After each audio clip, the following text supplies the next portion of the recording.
Changing weather यानी एक inconsistent weather condition. ऐसे वेदर कंडीशंस ना सिर्फ इंसानों के लिए बल्कि प्लांट्स के लिए भी उतने ही हार्मफुल होते हैं। प्लांट्स को भी कई तरीके के डिजीजेज और पेस्ट को बैटल करके इस वेदर को गुजारना पड़ता है। सबसे इम्पॉर्टेंट पेस्ट जो इस सीज़न में आपके प्लांट्स को अटैक कर सकते हैं, या वो फ्लावरिंग प्लांट्स हो, फ्रूटिंग प्लांट्स हो या vegetables, these are aphids. Aphids और माइट ऐसे पेस्ट होते हैं जो कि हर तरह के प्लांट को अटैक करते हैं। इनका कोई एक पर्टिकुलर होस्ट नहीं होता, बल्कि इनके कई सारे ऑल्टरनेट होस्ट होते हैं। In today's morning, when I went to my terrace, I found that my China rose, which is of white color, has been attacked by aphid. And this attack was quite severe, which has covered almost entire leaf and the buds of my flower.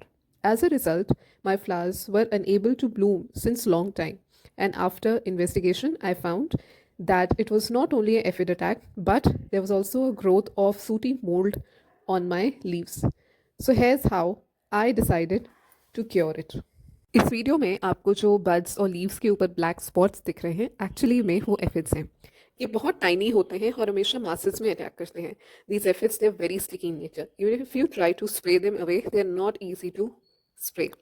Therefore it is important that you have a sprayer or a nozzle that has high pressure to blow these aphids away.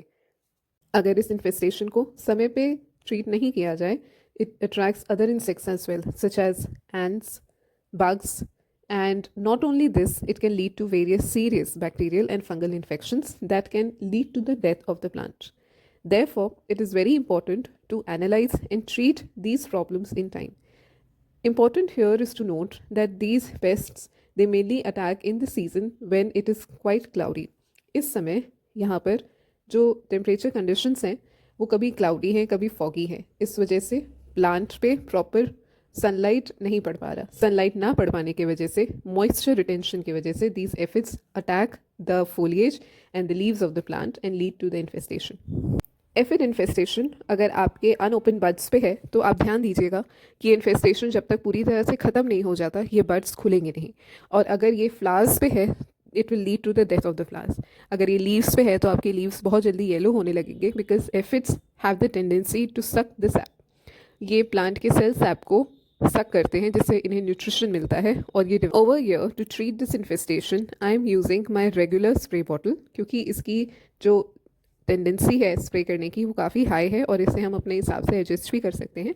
That is I am using it. अगर आपके plants बहुत बड़े हैं तो फिर आप spray bottle की जगह कोई ऐसे हैंड पंप स्प्रेयर, ध्यान दीजिए आपको इन्फेस्टेशन क्लियर करते समय सिर्फ उसी पार्ट पे स्प्रे नहीं करना है जहाँ पर आपको इन्फेस्टेशन दिख रहा है, बल्कि पूरे प्लांट को आपको स्प्रे करना है, ताकि अगर कहीं पर भी कॉलोनी डेवलप हो भी रही हो या फिर पेरेंट एफिड प्रेजेंट हो तो वो भी क्लियर हो जाए।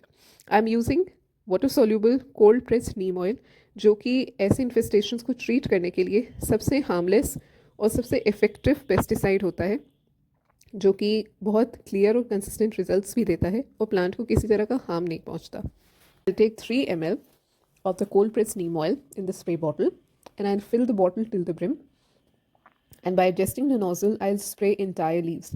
जब आप लीव्स पे स्प्रे करें तो आप ध्यान दीजिए बिल्कुल इस तरह से पत्तियां पलट पलट के उस पर स्प्रे करें, क्योंकि जनरली ऐसा होता है कि प्लांट के जो पेस्ट होते हैं वो अपर सरफेस से ज़्यादा लोअर सरफेस पे बिछे होते हैं, क्योंकि लोअर सरफेस सनलाइट को एक्सपोज नहीं होता और हवा के एक्सपोजर में नहीं आता, तो ये उनके लिए एक सेफ स्पॉट होता है।